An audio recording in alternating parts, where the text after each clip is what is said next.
Most people think poverty is about income. It's not. It's about thinking. Two people can earn the same money, live in the same city, face the same system, and still end up in completely different financial realities. The difference isn't luck. It isn't talent. It's mindset. More specifically, how they think about money when no one is watching. This video is not about blaming poor people, and it's definitely not about insulting anyone. It's about exposing patterns, dangerous, silent patterns that keep people financially stuck for decades. These ideas are passed down casually through families, normalized by society, and never questioned. And because they're never questioned, they quietly destroy progress. If you've ever wondered why working harder doesn't always make people richer, why some people stay broke even after earning more, or why financial stress feels permanent for so many, this video will make things uncomfortable. Because truth usually is. So watch till the end. Not to judge others, but to audit your own thinking. Because the moment you change how you think about money, money starts behaving differently around you. Money is seen as survival, not a tool. Most poor people don't think about money as a tool for growth. They think about it as oxygen. Something you just need to survive the month. Rent, food, bills, end of story. There's no mental space left for strategy, leverage, or long-term planning. Money becomes emotional, not logical. Fear-driven, not data-driven. When money is only about survival, decisions become short-term by default. How do I manage till month end? Replaces, how do I change my income structure? This mindset isn't because they're stupid, it's because scarcity hijacks the brain. Neuroscience literally shows that financial stress reduces cognitive bandwidth. You don't think in decades when you're drowning today. That's why concepts like investing, compounding, or delayed gratification sound like luxury talk. To a survival mindset, saving feels like punishment and investing feels like gambling. Risk is scary when your margin for error is zero. So the safest looking option, doing nothing different, feels rational, even if it's slowly killing financial progress. The real problem is this: when money is seen only as survival, income becomes the hero, not systems. People chase salaries, not skills. Overtime, not ownership. Relief, not freedom. And until money is reframed from monthly survival fuel to a tool to buy time, skills, and leverage, the cycle keeps repeating, year after year, generation after generation. Income is confused with wealth.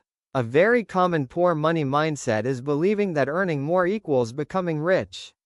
Sounds logical, but it's incomplete, and that gap is deadly. Poor people obsess over income numbers, salary hikes, bonuses, overtime pay. Wealth, on the other hand, is barely discussed. Assets, cash flow, net worth, these words feel abstract, almost irrelevant. This is why you'll see people earning decent money but still living paycheck to paycheck. As income increases, lifestyle inflates automatically. Better phone, better clothes, better rent, same financial stress, just with shinier packaging. The brain celebrates income upgrades but ignores balance sheet reality. No assets added, no systems built. Wealthy thinking separates earning from keeping and multiplying. Poor thinking merges all three into one idea: if I earn more, things will fix themselves. They won't. Without discipline, structure, and allocation, higher income just means higher expenses. The math doesn't magically change. The brutal truth is this: income is temporary, wealth is structural. Income stops when you stop working. Wealth keeps working when you don't. Poor people are trained, by society, schools, and families, to worship income and ignore structure. And as long as income is treated as the finish line instead of the starting point, real wealth remains out of reach. Spending is used to feel rich. One of the most damaging patterns is using spending as emotional compensation. When life feels hard, money is used to feel powerful, even for a moment. New phone, branded shoes, eating out, flashy stuff on Emmy. Not because it's needed, but because it creates the illusion of progress. Poor thinking mistakes appearance for advancement. This is why status symbols matter more than balance sheets. People would rather look rich than become rich. Social validation beats financial stability. Instagram culture amplifies this. Everyone's flexing, nobody's showing debt. So spending becomes a coping mechanism. At least I'm enjoying life. But enjoyment funded by future stress isn't enjoyment, it's deferred pain. From a rational angle, this is pure behavioral economics. Dopamine now, consequences later. The brain prefers instant rewards over long-term gains, especially under stress. Poor money thinking doesn't question this impulse, it obeys it. Rich thinking pauses, calculates opportunity cost, and asks one brutal question. Is this purchase moving me forward or just making me feel better today? The harsh reality is this. Every unnecessary expense is a silent vote against your future self.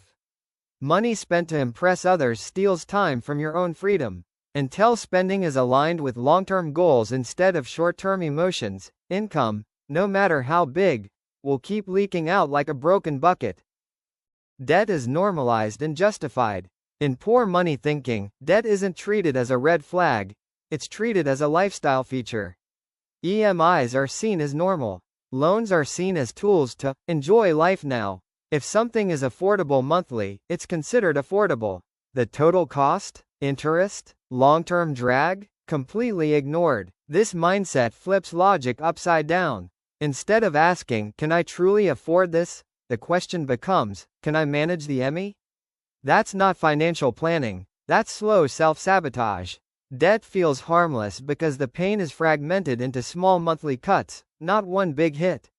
And humans are terrible at feeling long-term pain in advance. From a systems perspective, consumer debt steals future time. Every EMI is pre-sold labor. You're working tomorrow to pay for yesterday's dopamine. Poor thinking justifies this by calling it smart planning or rewarding yourself, while rich thinking sees it as reducing optionality and freedom. Not all debt is evil, but poor money thinking can't tell the difference. Productive debt builds assets or skills that increase cash flow. Consumer debt builds nothing except obligation. When debt becomes casual, urgency disappears. And when urgency disappears, people stay stuck in cycles they mistake for normal life. Time is traded linearly for money. Poor people are taught, very early, that the only way to make money is to sell hours. Work more hours, earn more money. No work, no money. This linear equation becomes deeply internalized, almost unquestioned.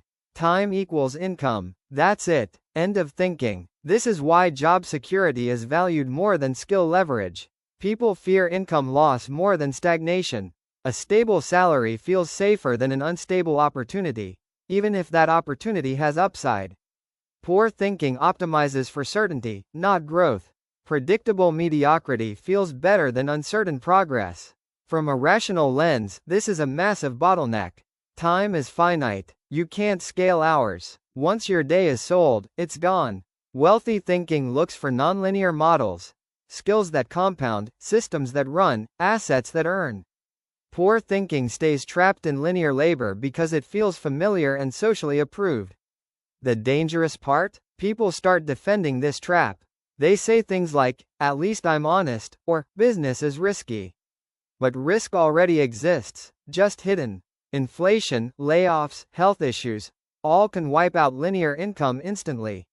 When time is the only asset, losing it means losing everything. Money is treated as luck, not a skill. A core poor money belief is this idea that money comes from luck, fate, contacts, or timing. Rich people are seen as lucky, corrupt, or born privileged. Very rarely are they seen as skilled. This belief is comforting, but toxic. Because if money is luck, then effort feels optional and learning feels pointless. This mindset kills accountability. When someone fails financially, the blame goes outward: government, system, boss, market, destiny. Some of these factors are real, but focusing only on them removes agency. Poor thinking asks, why is life unfair to me? Wealth-building thinking asks, what skill am I missing? From a scientific and economic perspective, money is a learnable system. Budgeting, investing, negotiation, sales, leverage, risk management, these are skills, not miracles. But poor thinking avoids learning them because they aren't taught in schools and they don't give instant results. The brain prefers narratives over numbers. Once money is reframed as a skill, everything changes.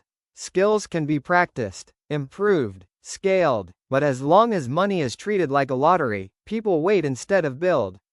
And waiting feels safe, until years pass and nothing changes. Short-term pleasure beats long-term freedom. Poor money thinking is heavily biased toward the present moment. The future feels distant, abstract, almost unreal. So decisions are optimized for now, comfort now, fun now, relief now. Long-term freedom sounds nice, but it's vague, slow, and requires sacrifice. The brain naturally picks what it can feel today. This is why habits matter more than income. Even with low earnings, disciplined long-term thinking can create upward momentum. But poor thinking doesn't believe in momentum. It believes in resets. From next month I'll start saving. From next year I'll change. The future becomes a dumping ground for responsibility. Behavioral science calls this present bias. We overvalue immediate rewards and undervalue future ones. Poor money thinking never challenges this bias. Rich thinking actively fights it with rules, automation, and delayed gratification. Not because rich people are superhuman, but because they design systems that protect them from their own impulses. The irony is brutal. A few years of controlled discomfort can buy decades of freedom. But poor thinking flips the equation, choosing decades of stress to avoid a few years of discipline. Freedom is postponed so long that it never arrives. Financial knowledge is avoided or mocked. A subtle but powerful trait of poor money thinking is intellectual avoidance around finance. Terms like investing, taxes, assets, inflation, or compounding are labeled as too complicated or not for people like us. Instead of curiosity, there's resistance. Instead of learning, there's dismissal. This creates a self-sealing loop. Because people don't understand money, they avoid it. Because they avoid it, they never understand it. Over time, ignorance becomes identity. Anyone talking about finance is seen as showing off, scamming, or acting smart. Mockery replaces learning because mockery is emotionally cheaper. From a rational viewpoint, this is catastrophic. In a money-based society, avoiding financial literacy is like avoiding language. You'll always be dependent. Rich thinking treats ignorance as a temporary gap. Poor thinking treats it as permanent fate. One mindset expands options, the other defends limitations. The uncomfortable truth is this: the world doesn't punish stupidity, it punishes ignorance combined with arrogance. Information has never been more accessible, but access means nothing without humility. Until learning about money becomes normal instead of cringe, the gap keeps widening. Risk is feared, but poverty is not. Poor money thinking treats risk like the ultimate enemy. Any uncertainty feels dangerous. New skills, new paths, business ideas, investments, everything is labeled too risky. Ironically, staying poor is accepted as normal, not risky. This is a massive logical failure. Let's be brutally rational here. Poverty is one of the highest risk states a human can be in. No buffer. No margin. One medical issue, one layoff, one emergency, and life collapses. Yet this risk is invisible because it's familiar. Humans fear change more than slow decay. Poor thinking overestimates visible risks and underestimates invisible ones. They see someone fail in business and say, "See? That's why I don't try." But they don't count the millions who failed silently by never trying. Rich thinking understands probability, diversification, and calculated risk, not blind jumps, but informed moves. The truth is uncomfortable. Avoiding all risk guarantees one outcome: stagnation. Growth always carries risk. The question is never, risk or no risk. It's which risk are you choosing? The risk of change, or the risk of staying exactly where you are forever? Money is seen as evil, not neutral. The final and most self-sabotaging belief in poor money thinking is moralizing money itself. Money is labeled as dirty, selfish, corrupting, or the root of all evil. Rich people are automatically assumed to be greedy or unethical. This belief feels noble, but it quietly guarantees financial failure. From a rational, scientific view, money has no morality. It's a neutral tool, like fire or electricity. It amplifies who you already are. A good person with money can help at scale. A bad person with money can harm at scale. Blaming the tool instead of human behavior is intellectual laziness. When money is seen as evil, the subconscious rejects it. People say they want money, but their beliefs push it away. You can't attract what you resent. So they stay stuck in low-impact lives while criticizing those who play the game better. It's psychological self-defense disguised as ethics. The hard truth is this: rejecting money doesn't make you moral, it makes you powerless. And powerless people don't change systems, they suffer under them. The moment money is seen as a neutral amplifier, not a moral test, thinking shifts from coping to control. That's where real financial transformation begins.